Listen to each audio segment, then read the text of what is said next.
नमो तस्य भगवतो अरहतो सम्मा सम्बुद्धस्य। नमो तस्य भगवतो अरहतो सम्मा सम्बुद्धस्य। नमो तस्य भगवतो अरहतो सम्मा सम्बुद्धस्य।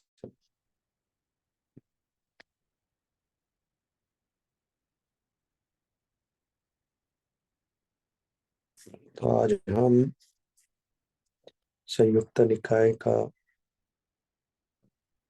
एक सूत्र है, पठम चिक्कड़ युग सूत्र।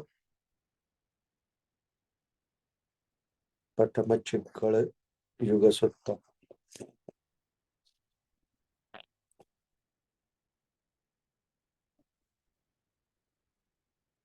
से यथापि भिक्खवे पुरुषो महासम्मिते एक चिक्कड़ युग पक्खिपेय तत्र पिस्स करणे कच्छपो सो वस्य सत्तस्य अच्छेन साकी साकी उपमुज्जेय। तो भगवान बुद्ध इसकी शुरुआत करते हैं कि भिक्खु, समझो एक व्यक्ति ने एक महासागर में एक जू जू यानी मराठी में जोखड़ कहते हैं, जू को महासागर में डाल दिया। तो जू में एक छेद होता है, तो और एक कछुआ जो समुद्र में रहता है, जो 100 साल के बाद ऊपर आता है। तो क्या कितनी शक्यता है कि वो जब कछुआ ऊपर आए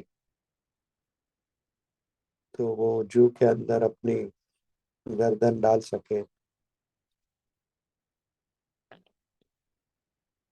तो ये जो सूत्र है उसमें भगवान बुद्ध जो प्रोबेबिलिटी यानी शक्यता है, शक्यता बहुत होती है, जैसे मनुष्य का जन्म मिलना, सब धम्म प्राप्त होना, सब धम्म पे चलने की अपनी इच्छा, यानी हमें सब धम्म चलने का मौका मिले इस तरह से, या बुद्ध का उत्पन्न होना, ये जो सारी शक्यता है ये बहुत रेयर होती है, दुर्मिळ होती है, बहुत कम समय में हमें प्राप्त हो सकती है।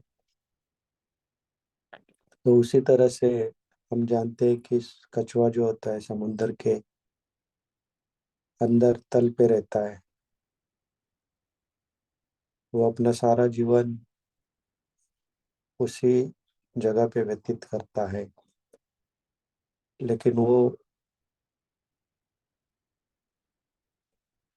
उसकी आयु करीबन 400 साल होती है।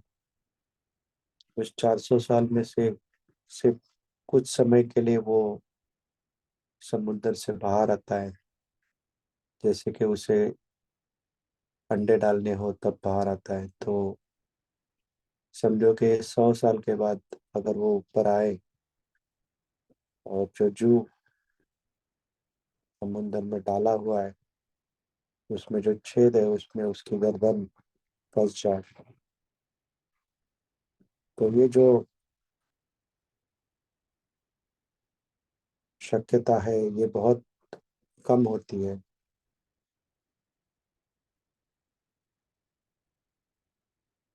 और इसी का जो दूसरा सूत्र है,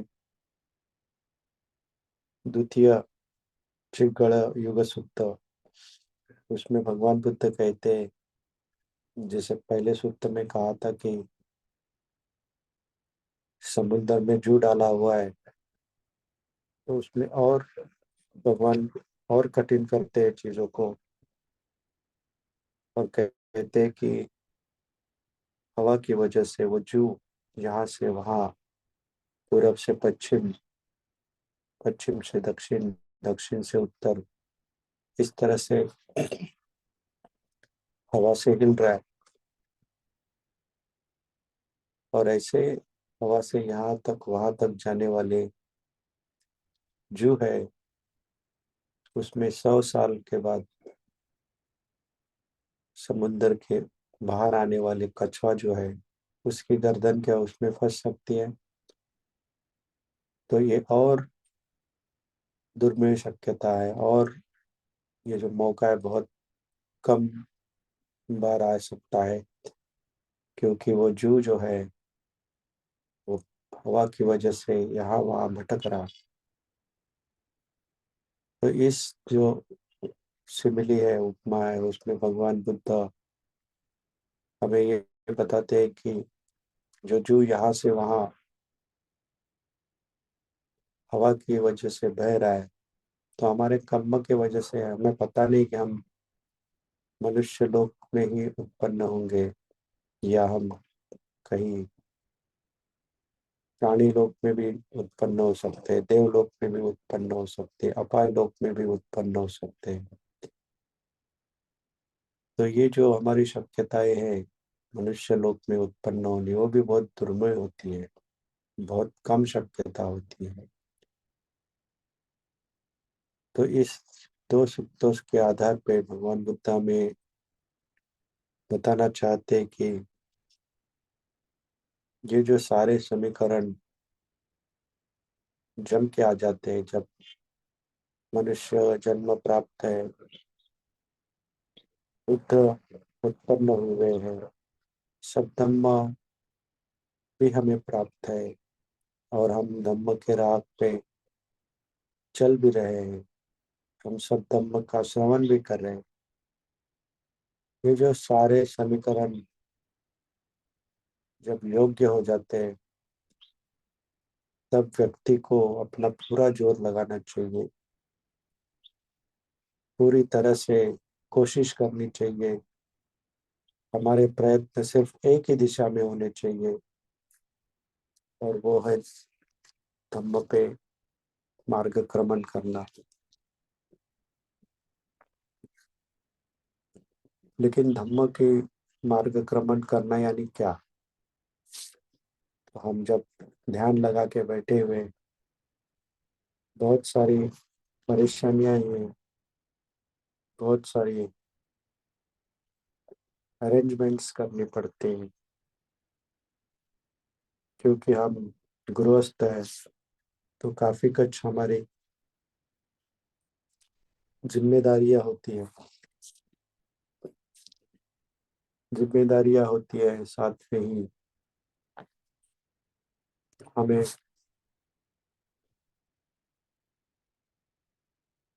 जो भौतिक जगत के जो सुख है उसकी भी आसक्ति होती है। तो जब हम धम्म साधना या साधना का शुरुआत करते हैं, तो उसकी शुरुआत ही दुख से होती है।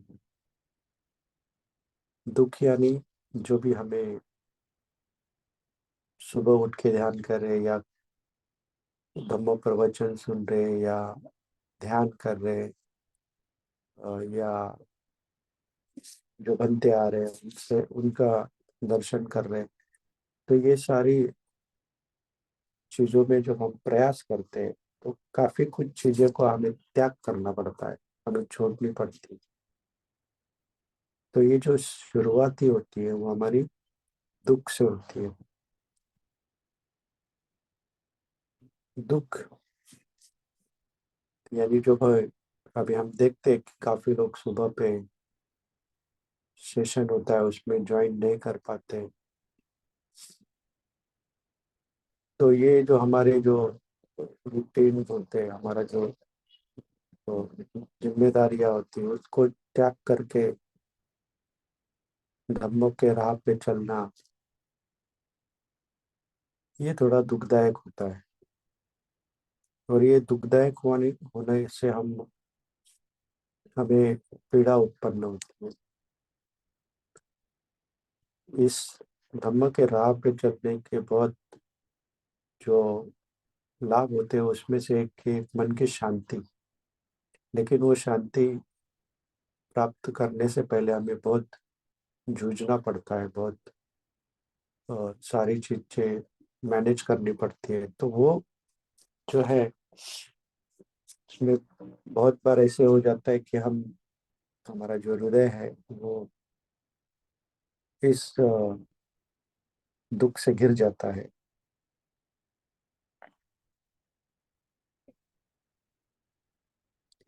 लेकिन अजान शाह कहते हैं कि हम we never look at our दुखा एंड वी कैनॉट, यानी कि हम हमारे दुख की तरफ, हमारे जो परेशानी है, पीड़ा है, उसके तरफ हम नहीं देख पाते, हम नहीं देखते।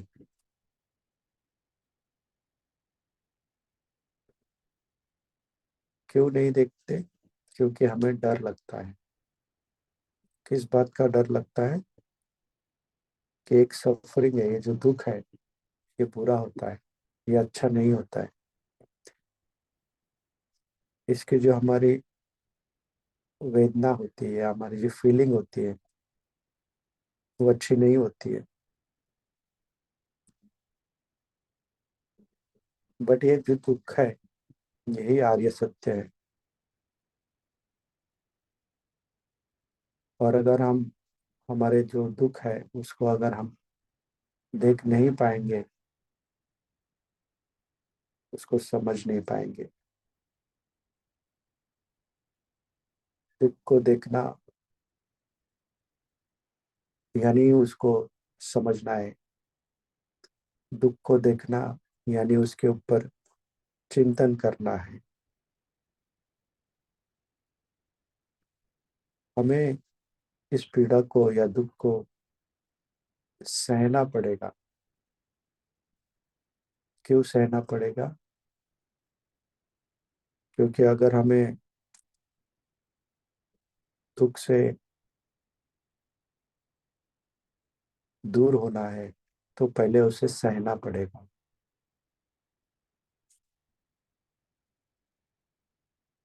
हमें दुख को देखना पड़ेगा। दुख को सहना ये पहला हमारा स्टेप रहेगा, ये दुख को खत्म करने का, दुख को समाप्त करने का। और जो सहना है वही होता है दुख को समझना। हम अगर दुख को सहना शुरू करेंगे, उसको इंड्योर करना शुरू करेंगे, तो तभी हम देख पाएंगे कि ये दुख किस तरह से उत्पन्न होता है, नष्ट होता है।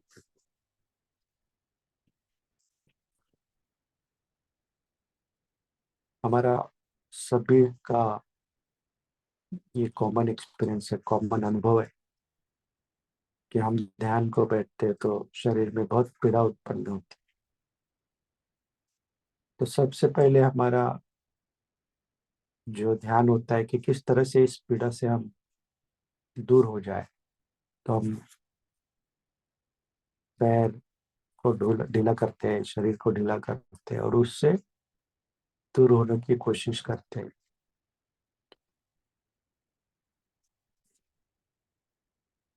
ये तो बहुत कॉमन सी चीज है क्योंकि ये हमारी आदत बन चुकी है कि किसी भी तरह से हम दुख से, पीड़ा से दूर हो जाए।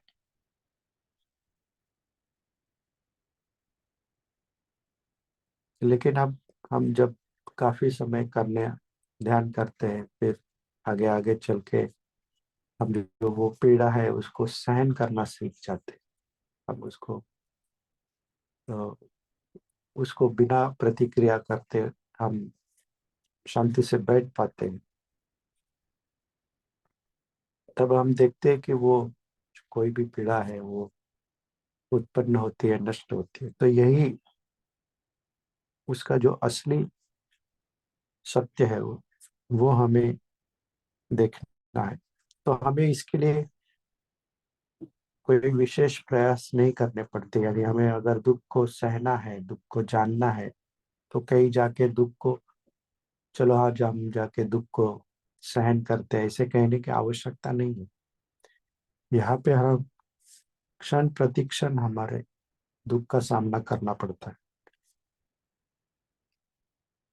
तो दुख को देखना, उसको समझना, ये इसीलिए बहुत आवश्यक है। जब हम देखेंगे तभी हम चिंतन करेंगे।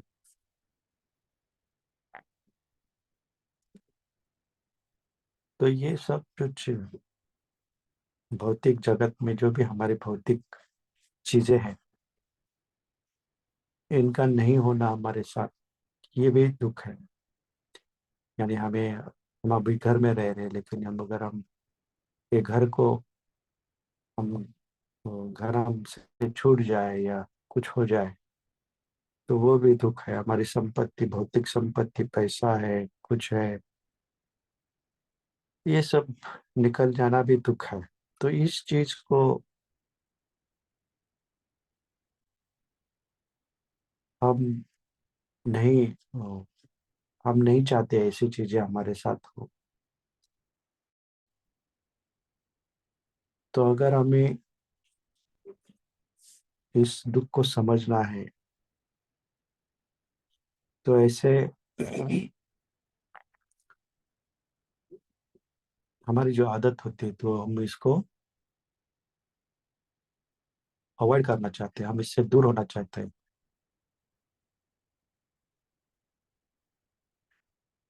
तो हम जो भी कर रहे हैं, जो भी हमारे प्रयास होते हैं, तो हमारे प्रयास ऐसे होते हैं कि किसी भी तरह से हम पीड़ा को, दुख को अवॉइड कर सके, उसको उससे दूर रह सके। या हमें जो पीड़ा शब्द इस्तेमाल इस्तेमाल करना हो, पीड़ा शारीरिक दुख और मानसिक दुख, इन दोनों के प्रभाव में है।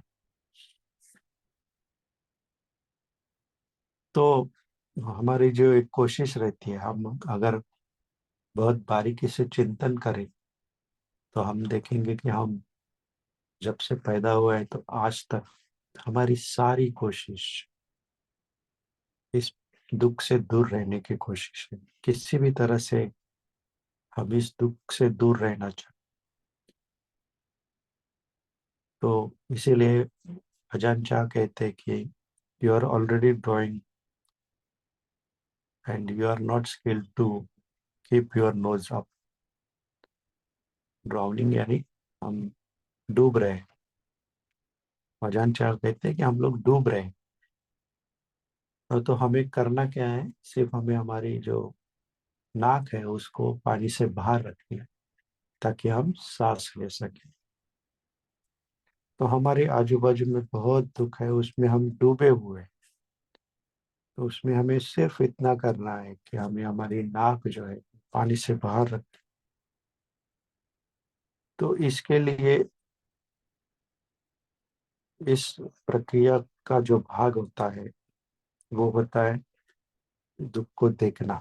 नाक ऊपर रखना यानी उसको देखना। अगर हम पानी में है तो हम सांस नहीं ले पाएंगे, तो हम सांस नहीं ले पाएंगे यानी हम दुख के अंदर हैं, दुख में। अगर हम दुख में होंगे तो हम उसको देख नहीं पाएंगे। जब हम नाक ऊपर ले आएंगे, सांस लेंगे, तो समझेंगे अरे ये तो पीड़ा है, ये तो दुख है। हम देखते हैं कि कोई जानवर, हम अगर हमारे घर में पालतू जानवर है, या तो रास्ते पे कोई कुत्ता है या और कोई, अगर उसको बहुत सारा खाना मिल जाए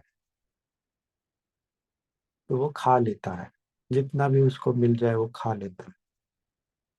और वो खाने के बाद फिर वो उसे नींद आती है, वो उसकी जो एक्टिविटी होती है वो कम हो जाती है। और जब उसको उसको मुस्तैदी दिखानी है, उसको एक्टिविटी दिखानी है, अगर कोई चोर आ जाए, कुछ हो जाए, तब वो भोगता नहीं है, वो सो जाता है या किसी अगर चोर लुटेरा आया तो उसके पीछे वो भाग नहीं सकता। तो इसी इसी तरह से हम ये दुख में इतने घिरे हुए थे कि हम, जो हमारी सजगता होनी चाहिए चोर लुटेरे को देख के उनके ऊपर भौंकने की या उनको जानने की, वो हम खो देते हैं।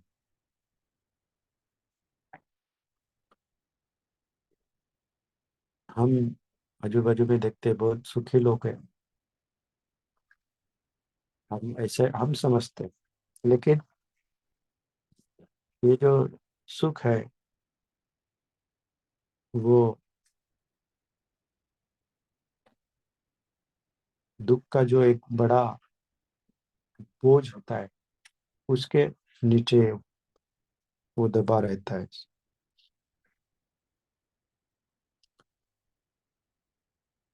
तो जब भी हम सोचते हैं कि ये व्यक्ति के पास बहुत सारा पैसा है, उसको किसी चीज की कमी नहीं है, तो वो जो कुछ चीजें उसको प्राप्त करनी है या करनी करने से पहले उसने बहुत सारा प्रयास किया हुआ है, बहुत सारे उसने काम किए हुए हैं, वो हमें दिखते नहीं। उसको सिर्फ हमें सिर्फ उसकी अ, जो उसके पास सारी भौतिक संपत्ति है उसको हम देख पाते हैं। और ना ही हम ये देख पाते हैं कि ये सारी चीजें रखने के लिए, इसको मेंटेन करने के लिए उसको और बहुत सारे प्रयास करने पड़ते हैं। तो इसके लिए यही कहा जाता है, जो हैप्पीनेस होता है, जो सुख होता है, वो जो बोझ होता है दुख के, उसके ऊपर होता है। तो ये सारी चीजों की शुरुआत जो है, दुख दुख की शुरुआत होती है, जो इसको हम अविद्या कहते हैं। अविद्या यानी मोह। तो अविद्या को जो डिफाइन किया, उसकी जो व्याख्या है, उसमें कहा जाता है कि चार आर्य सत्यों को समझना, प्रतीत्य पद समुत्पाद को समझना, कर्म विपाक को समझना, यानी भगवान बुद्ध के जो उपदेश है उसको समझना। तो आज 3 साल से हम अ, धम्म के मार्ग पे चल रहे हैं। हमने चार आर्य सत्य समझ लिए हैं, जान लिए हैं। हम प्रतीत्य समुत्पाद थियरी में हो, हम समझ रहे हैं। कर्म विपाक हम पढ़ रहे हैं। तो क्या है, ये हमारा जो इग्नोरेंस है यानी अविद्या है, वो खत्म हो चुके हैं? नहीं।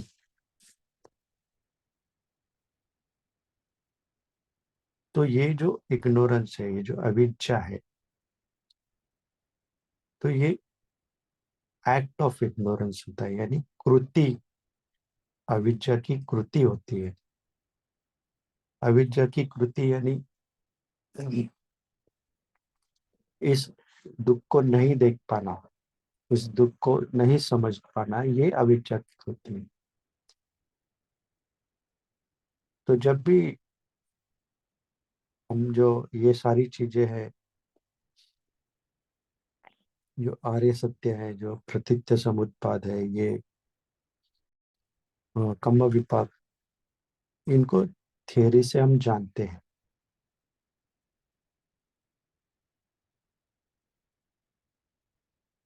लेकिन डे टू डे लाइफ में हम इसको समझने की कोशिश नहीं कर पाते। क्यों नहीं कर पाते? क्योंकि अभी अगर हम धम्म के मार्ग पे भी है, तभी भी हमारे में एक छोटा सा अंश है कि हमें जो ये दुख होता है, इसको अवॉइड करने का जो आदत है, हमारे मन की आदत बनी हुई है, हमारी आदत बनी है, हमारी संस्कारी को आदत जो बनी है कि इसको इसको हम इग्नोर करें, इसको हम दूर रहे, इस चीज से हम दूर रहे। तो ये हमारी आदत बन चुकी है। तो इसके लिए हमें ये हमारी जो आदत है इसको हटाना बहुत मुश्किल है, क्योंकि ये जैसे हमारे डीएनए में कुछ चीजें होती है जिसकी वजह से हमारे शारीरिक जो शारीरिक अ, अ, हमारी जो शारीरिक स्थिति होती है वो डीएनए में जैसे कुछ होगा उसके हिसाब से उसके ऊपर डिपेंड होती है। उसी तरह से ये हमारी जो अविद्या को अवॉइड करना है, उसको उससे दूर रहना, अ, उसको नहीं समझना, ये हमारी आदत बन चुकी होती है। ये हमारे संस्कारों में होता है। तो इसको हम, ये जो हमारी आदत है ये हम कैसे इसको दूर कर सकते हैं? तो हम सत्य रह के, माइंडफुल रह के इस आदत को हम दूर कर सकते हैं। तो माइंडफुल तो बताया है किस तरह से माइंडफुल रहते हैं। भगवान बुद्ध ने भी बताया कि चलते वक्त, बैठते वक्त, सोते वक्त, खड़े हुए, चारों समय हमें, चारों स्थिति में हमें सजग रहना है, हमारे मन के प्रति, हमारे शरीर के प्रति। तो इस तरह से जो हमारी कृति है, इग्नोरेंस की, इग्नोरेंस की कृति, इसको हमें, आदत जो है इसको हमें दूर करना है। लेकिन होता क्या है कि ये अविद्या है, और जो हमारे सेंसुअल प्लेजर से, यानी कामचंद है, यानी जिसमें हमें आनंद प्राप्त होता है, ये चीजें साथ में चलती है। साथ में चलना यानी अविद्या को दूर रखने का सबसे सहज उपाय होता है डिस्ट्रैक्शन।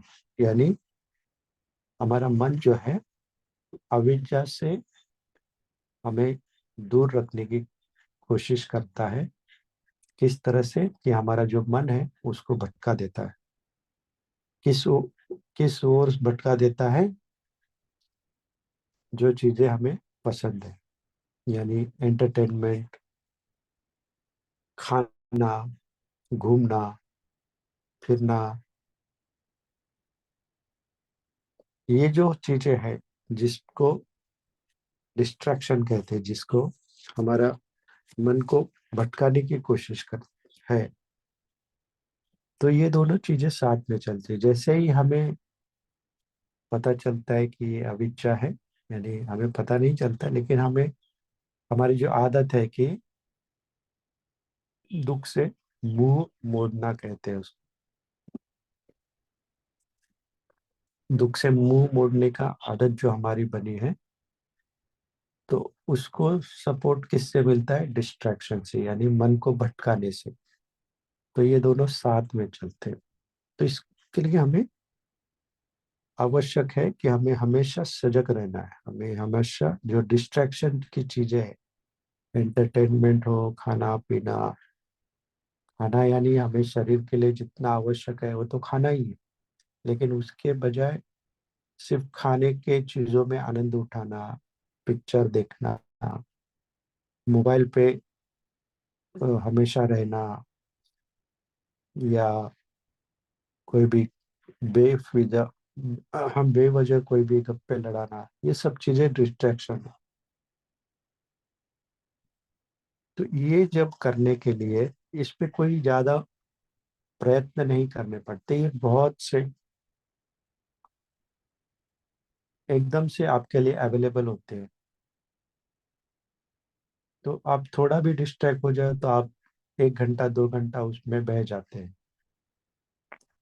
तो इसको इसको समझना बहुत आवश्यक है, इसको जान लेना बहुत आवश्यक है, इससे डील करना बहुत आवश्यक है कि किस तरह से हम अविद्या से दूर रहने की कोशिश करते हैं, और अ, उसको दूर रखने के लिए कैसे हमारा मन दूसरे चीजों में एकदम से इंटरेस्ट या रुचि दिखाना शुरू कर देता है। तो ये हर चीज हमें समझनी चाहिए। जैसे हम समझेंगे तो हम अ, देख पाएंगे कि अरे हाँ, मुझे अभी समझ आ रहा है कि ये माइंड मेरा डिस्ट्रैक्ट कर रहा है, क्योंकि इसको ये पीड़ा या दुख नहीं सहना है। तो हम उसी समय सजग होंगे और हम दुख को देख पाएंगे। अजान चाह के कहते हैं कि आप कितने भी गरीब हो या आप कितने भी आपके पास धन दौलत हो, लेकिन आप एक पिंजरे में है। कौन सा पिंजरा? पिंजरा है एजिंग, सिकनेस एंड डेथ। कोई भी गरीब हो, कोई भी अमीर हो, उनको एजिंग यानी उनकी उम्र बढ़ना है, बुढ़ापा आना है, सिकनेस यानी व्याधि, और डेथ यानी मृत्यु। तो ये इनके पिंजड़े में हम सब लोग कैद हैं। कोई भी गरीब गरीब हो, अमीर हो, सब। तो इस केज को हमें समझना है। और ये जो सुख है, जो हैप्पीनेस है, ये भी किसके पिंजरे में है? ये दुख के पिंजरे में है। ये पिंजरा कौन सा है? कि हम इस दुख को, लाइबिलिटी ऑफ सफरिंग, यानी ये दुख हमें आना ही है, प्राप्त होना ही है, हम इसके लिए लायबल ही। तो ये जो सुख है, ये दुख के पिंजरे में है। और हम सब कौन से पिंजरे में है? ये जो एजिंग, सिकनेस और डेथ यानी बुढ़ापा, वार्धक्य, बीमारी और मृत्यु, उसके केज में है। तो ये सब चीजें समझने की हमें आवश्यकता है।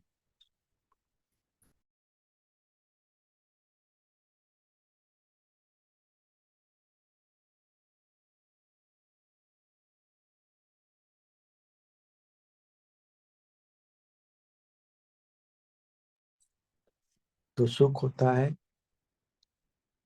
दुख के पिंजरे में। ये जो दुख है वो एजिंग, बर्थ और एजिंग, डेथ, सिकनेस। तो ये हम पिंजरे के अंदर पिंजरे। तो ये पिंजरा जो है वो हमें क्यों प्राप्त हुआ है? तो वो हमें जाति के वजह से, यानी जन्म के वजह से, जैसे हमारा जन्म हो गया, ये सारी चीजें हमें, हम इसको लायबल होते हैं, यानी वार्धक्य, बीमारी और डेथ। तो ये जो जाति है, ये सबसे बड़ा दुख है। तो इसको दूर रखना, निब्बाण पच्चयो होतु, यानी ये जन्म को दूर रखना। अगर जन्म होगा ही नहीं तो हमें ये दुख भोगना ही नहीं पड़ेगा। तो इसको इसको कहते हैं निब्बाण, यानी मृत्यु के पहले मृत्यु। अगर मृत्यु के पहले मृत्यु, मृत्यु के बाद हमें किस तरह से हम अ, अ, इस जीवन में जो आम आदमी होता है, पृथक जन होते हैं, वो ये सोचते हैं कि मृत्यु के बाद हमें किस तरह से कोई भी दुख होता है नहीं है, परेशानी है वो सारी खत्म हो जाती है, ऐसा वो सोचते हैं। तो निब्बान में भी हमें कोई भी दुख, कोई भी परेशानी, कोई भी पीड़ा नहीं होती है। तो इसके लिए भगवान बुद्ध कहते हैं कि मृत्यु के पहले मृत्यु यानी निब्बान।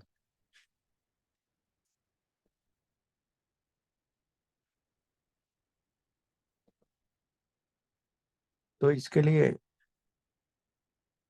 अगर इस दुख का एंड करना है, उसको खत्म करना है, तो उनको समझना है। जब हम दुख समझेंगे तब हम धम्म को समझेंगे। निब्बान जैसे पहले ही बताया कि निब्बान ये यानी मृत्यु के जैसा ही है। यानी मृत्यु जो पृथक जन समझते हैं कि मृत्यु के बाद हमारी सारी दुख पीड़ा खत्म हो जाती है, उसी तरह से निब्बान में भी ये मृत्यु के बराबर ही है। तो इसके लिए जब हम मरणानुसति करते हैं तो हम जो हमारी मृत्यु है उसको अनुभव करने की कोशिश करते हैं कि मेरा जीवन अनिश्चित है, मेरी मृत्यु निश्चित है। तो इसको हम देखना शुरू करते हैं कि मेरी मृत्यु निश्चित है। तो ये होता है दुख को फेस करना, ये होता है एंड्योर करना। तो हम सभी जानते हैं कि जब हम मरणानुस्थिति करते हैं तो हम काफी रिलैक्स महसूस करते हैं, काफी हल्का महसूस करते हैं। तो ये इस तरह से हम दुख को पहचानने की कोशिश करते हैं, उसको जानने की, उसको समझने की कोशिश करते हैं। तो मरणानुस्थिति से हम समझते हैं कि किस तरह से हम दुख को फेस कर सकते हैं। और जब हम दुख को फेस करते हैं, उसको सामना करते हैं, तो किस तरह से वो जो हमारा डर होता है उससे हम दूर हो जाते हैं। वो जो हमारा डर होता है वो छूट जाता है, कम हो जाता है। तो इसी तरह से ये एक उदाहरण के तौर पे हम देख सकते हैं कि इसी तरह से हमारा मन बहुत सारी चीजों से अटैच होता है, उसको लगाव होता है। वो लगाव का कारण क्या होता है? तो लगाव का कारण कोई वो चीज नहीं होती, उस चीज के प्रति हमारी आसक्ति वो लगाव का कारण होती है। तो हम तो क्योंकि हम देख नहीं पाते, हम अविद्या है, अविद्या में है, तो हम समझते हैं कि वो जो वस्तु है उससे हम आ सकते हैं। नहीं, जब हम दुख को देखने की शुरू कोशिश करेंगे, शुरुआत करेंगे, तो वो तो भौतिक वस्तु तो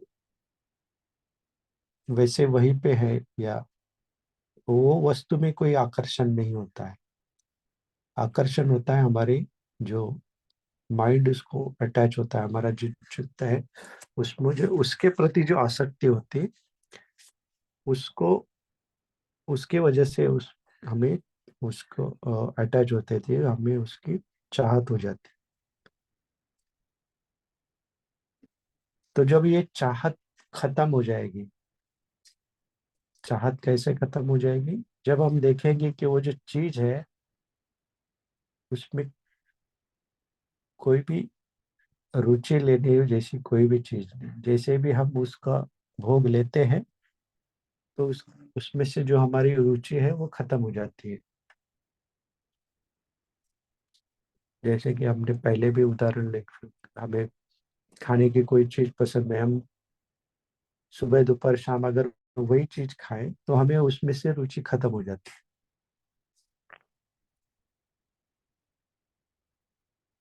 तो उसमें से रुचि खत्म हो जाना यानी उसके वजह से जो सफरिंग, यानी उसके वजह से जो दुख आने वाला है वो उस समय के लिए रुक जाता है, खत्म हो जाता है। तो हमारे मन में क्या उत्पन्न हुआ? नॉन ग्रीड, यानी उस चीज के बारे में जो हमारे मन में ग्रीड थी वो खत्म हो गई। उसी तरह से द्वेष होता है, उसी तरह से मोह होता है। तो ये जो जब हम हमारे चित्त में ग्रीड की वजह से यानी आसक्ति की वजह से अनासक्ति, द्वेष के जगह पे मैत्री, और मोह के जगह पे प्रज्ञा उत्पन्न होगी, तो उसको निब्बान कहते हैं। निब्बान यानी non grid, non hatred, non delusion. तो इस तरह से हम अगर दुख को फेस करते रहेंगे बार बार लगातार, हम देख पाएंगे कि किस तरह से हम चीजों को समझ पा रहे हैं। उसमें जो आत्ता भाव है, जो हमारे में आत्ता भाव है, वस्तु में भी आत्ता भाव, वो भी नहीं होता है। उसमें भी कोई, उसमें सिर्फ दुख होता है, सफरिंग होती है, और वो भी खत्म हो जाती है। चीज, भौतिक वस्तु सब खत्म हो जाती है। तो जब हम ये 1 घंटे ध्यान करते हैं, 1.5 घंटे 2 घंटे बैठे, तो हम ये चीजों का हमें काफी कुछ क्लैरिटी आ जाती है, स्पष्टता आ जाती है कि सफरिंग क्या है और एंड ऑफ सफरिंग क्या है। तो ये स्पष्टता जो है, इसको ही प्रज्ञा कहते हैं।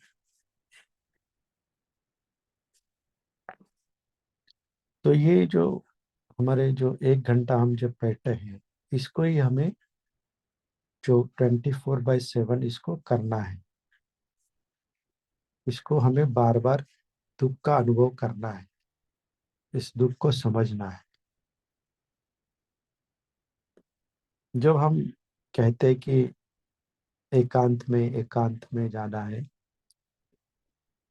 तो एकांत में जाना यानी शरीर से एकांत में जाने के साथ साथ हमारे मन को भी एकांत में जाना है। ये जो ग्रेड हेट्रेड डिल्यूजन यानी आसक्ति, राग द्वेष मोह, इससे भी हमें एकांत में जाना है, इसको दूर रखना है। हमें बार बार हमारे मन में ये विचार उत्पन्न होने चाहिए कि ये जो मैं कृति कर रहा हूँ, ये कुशल है या अकुशल है।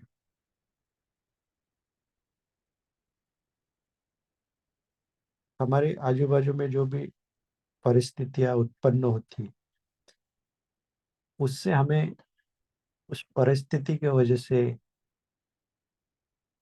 हम सोचते हैं कि उसके वजह से हमें दुख उत्पन्न होता है। नहीं, हमारा जो उसमें रुचि होती है उस परिस्थिति में, यानी ये चीज ऐसी होनी चाहिए थी, अगर उसमें कोई बदलाव होता है तो हमें दुख उत्पन्न होता है। यानी उसमें जो हमारी रुचि होती है, उसके वजह से हमें दुख होता है। तो ये परिस्थिति हम कैसे चेंज कर पाते हैं, ये भी हमारे हाथ में होता है। तो ये परिस्थिति हम कैसे चेंज करेंगे? हम शील का पालन करके परिस्थितियां चेंज करेंगे। क्योंकि हमारी जो रुचि होती है, वही दुख का कारण होता है। तो ये रुचि को हम हटा देते हैं। तो हम कहते हैं कि किसी प्राणी की हत्या नहीं करेंगे, तो हमारी जो रुचि होती है उस किसी को हानि पहुंचानी, वो हम खत्म करते हैं। मुसावादा यानी हमारी रुचि होती है कि हमारे जो भी इंसल्ट है या कोई चीज है जिसको हम छुपा सकते हैं, छुपाने की कोशिश करते हैं, उसके लिए झूठ बोलते हैं। बाद में कामेशु मिच्छाचार है, यानी हमारा जो डिस्ट्रैक्शन है, हमारी जो मन का भटकाव है, इसको हम लगाम लगाते हैं, मन को भटकने नहीं देते हैं।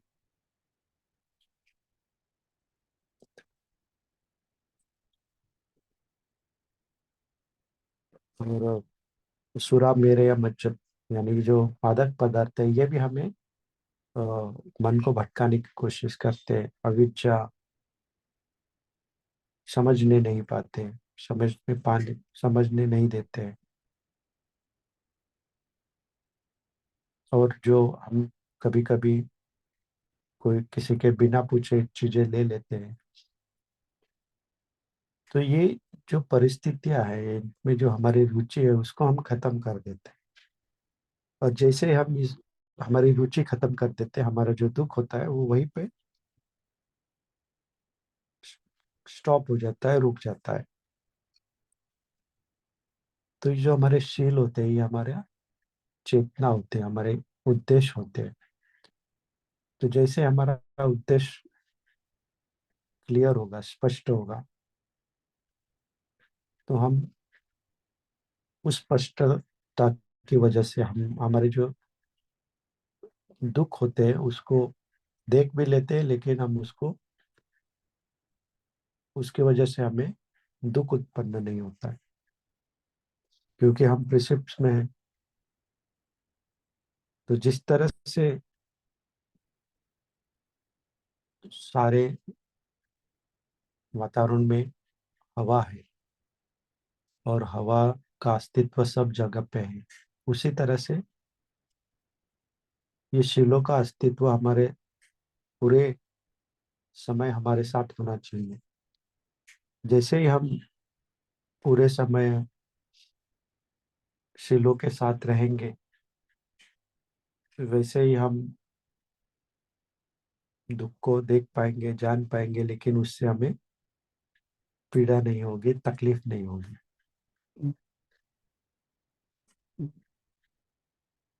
और साथ में ही अजम चाह कहते हैं कि there is no craving without intention, but there is a intention without craving. यानी कोई भी आसक्ति है, उसमें कोई ना कोई उद्देश्य होता है, उसका कोई लाभ का हेतु होता है। बट कोई हमारा जो चेतना है या हेतु है, उसमें बिना क्रेविंग के हो सकती है। तो हमारी जो पूरी चेतना है, हर समय चेतना है, वो बिना आसक्ति के होनी चाहिए। इसका हमें प्रयास करना है, क्योंकि आसक्ति, हमारी जो रुचि है, ये दुख का कारण है। तो इस तरह से हम दुख को समझने की कोशिश करते हैं, समझने की कोशिश करनी चाहिए। तो ये सारी चीजें, साधना के साथ ये सारी चीजें आवश्यक होती है। जैसे जैसे हम दुख को समझ लेंगे, मोह को समझ लेंगे। अब मोह यानी अविद्या। मोह, जो हम मराठी में या हिंदी में भी जो मोह है, यानी मोहित हो जाना, भ्रमित हो जाना। तो इस भ्रम को हमें दूर रखना है हमेशा के लिए। और जो ये हमारी अविद्या की कृति है, उसको समझ लेना है और उस अविद्या को कृति को स्टॉप करना है और उस जगह के प्रज्ञा विकसित करनी है। तो ये सारी चीजें एक साथ ही होती है, उसको अलग अलग से प्रयास करने की आवश्यकता नहीं होती। ये सारी चीजें एक साथ ही करनी होती है। डिस्ट्रैक्शन को अवॉइड करना, यानी अविद्या की जो कृति है, उसको हम सपोर्ट करते हैं। तो इस तरह से इस मार्ग क्रमण में दुख भोगने से हम दुख का विनाश कर सकते हैं, दुख को समाप्त कर सकते हैं। दुख से भागने से हम उसको बढ़ावा देते, उसको बढ़ाते रहते। तो दुख को फेस करना है, उसको भोगना है। उसके विरुद्ध होता है भोगों को भोगना। जो चीजें हमें पसंद है, उसको भोगना। जो चीजें हमें पसंद है, उसको भोग के हम हमारी अविद्या को और गहरा करते हैं और बढ़ाते रहते हैं। और भोगों को भोगने से हमारे जो अगले जीवन है, वो और बढ़ाते रहते हैं। जिस समय हम दुखों को भोगना शुरू करेंगे, दुख को समझना शुरू करेंगे, हम निब्बान की तरफ हमारा कदम चलते रहेंगे। और हमारे जो अगले जन्म है, उसकी जो लंबाई है, उसको हम कम करते जाएं। जैसे कि श्रोतापन्न होते ही हमारे सिर्फ 7 जन्म हो सकते हैं। श्रोतापन्न होना यानी पहले 3 फैक्टर्स खत्म हो जाना: सकाय दिट्ठी, विचिकित्सा, शीलवाता, परमात्मा। तो इसी तरह से दुखों को भोगना, ये हमारे दुखों का अंत है। तो इसको समझना है। दुखों को भोगना यानी उसके अंदर लिपट के रहना, ये मेरा दुख है, मेरा दुख है, दुख है, नहीं। दुख को समझना, उसके कारण को समझना, उसके निवारण को समझना और आर्य अष्टांगिक मार्ग पे चलना।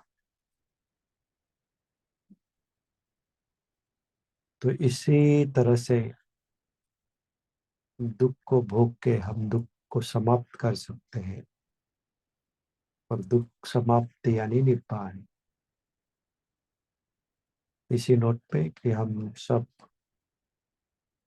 दुखों को समाप्त करके निब्बान प्राप्त करें, ऐसी सदिच्छा रखते हुए आज का जो विषय है यहीं पे समाप्त होता है। साधु साधु साधु।